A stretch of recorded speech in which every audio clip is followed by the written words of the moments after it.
कविता अपने माता पिता की बहुत लाडली थी। 3 बड़े भाइयों की बहन थी। कोई भी चीज मांगने पर उसी वक्त सामने हाजिर हो जाती। पूरे घर में रौब था उसका। पूरे परिवार और नौकरों पर राजकुमारी की तरह हुक्म चलाती थी कविता। स्कूल में भी पूरा रौब था उसका। बड़े घर की लाडली जो थी वह, ऐसे ही उसने कॉलेज में दाखिला लिया। उसके ठाट बाट, बड़ी गाड़ी में आना जाना, हर दिन नया फैशन देखकर हर कोई उससे दोस्ती करना चाहता था। थोड़े ही दिनों में उसके बहुत से दोस्त बन गए। पूरे कॉलेज में उसकी अपनी ही एक पहचान थी। इन दिनों उसके घर एक रिश्ता आया। खानदानी लोग थे और पापा की पुरानी जान पहचान थी उनके साथ। कविता के साथ कोई जबरदस्ती नहीं थी, पर कविता ने फिर भी हाँ कर दी क्योंकि वह अपने परिवार से बहुत प्यार करती थी। वह जानती थी कि वह लोग उसका अच्छा ही सोचेंगे। लड़के का नाम राज था। राज काफी पढ़ा लिखा और समझदार लड़का था। ससुराल वाले भी बहुत अच्छे थे। ससुराल में कविता की जगह वैसी ही थी जैसी कि मायके में। कोई भी कार्य कविता की सलाह के बिना नहीं होता था। सबकी लाडली बहू बन गई थी वह। फिर उसके घर एक बेटे का जन्म हुआ। राहुल कविता को जान से प्यारा था। पोता पाकर ससुराल वाले तो फूले नहीं समाते थे।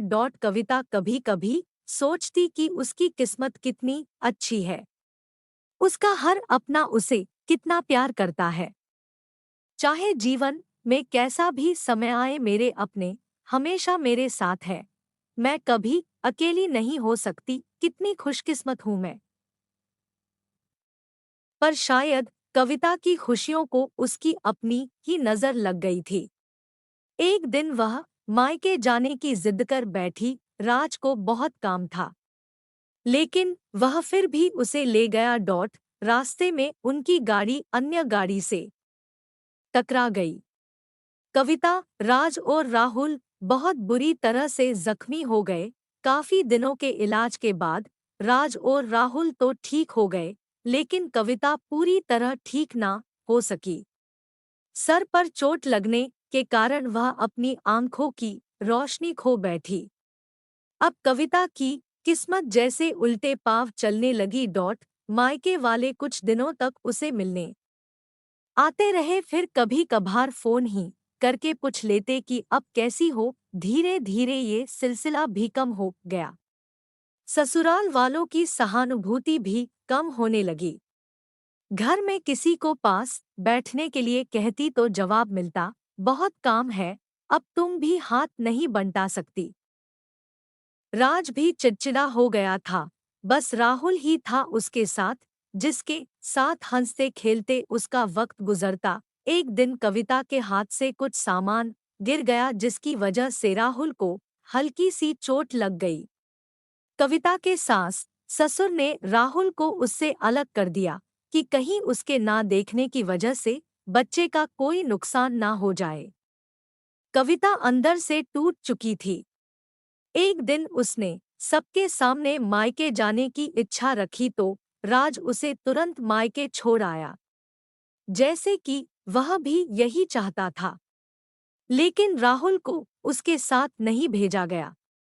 कविता कभी राहुल से दूर नहीं रही थी, पर अपनी कमी के कारण उसने ज्यादा बहस नहीं की। कविता को लगा कि वह 3-4 दिन वहां रहेगी तो थोड़ा हवा पानी बदल जाएगा, क्योंकि वह कितने दिनों से कहीं भी बाहर नहीं गई थी। घर वाले भी इतने दिनों बाद उसे देखकर कितने खुश होंगे। कविता के घर पहुंचने पर सब लोग बहुत खुश हुए। खाने में सब कुछ कविता की पसंद का ही बना था। उसने अपने मम्मी पापा और भाई भाभीियों से दिल खोलकर बातें की। उनके छोटे छोटे बच्चे भी बुआ के साथ घुल मिल गए थे। रात को सोने के वक्त जब वह कपड़े बदलने लगी, तो उसे पता चला कि उसका बैग तो बहुत भरा हुआ था।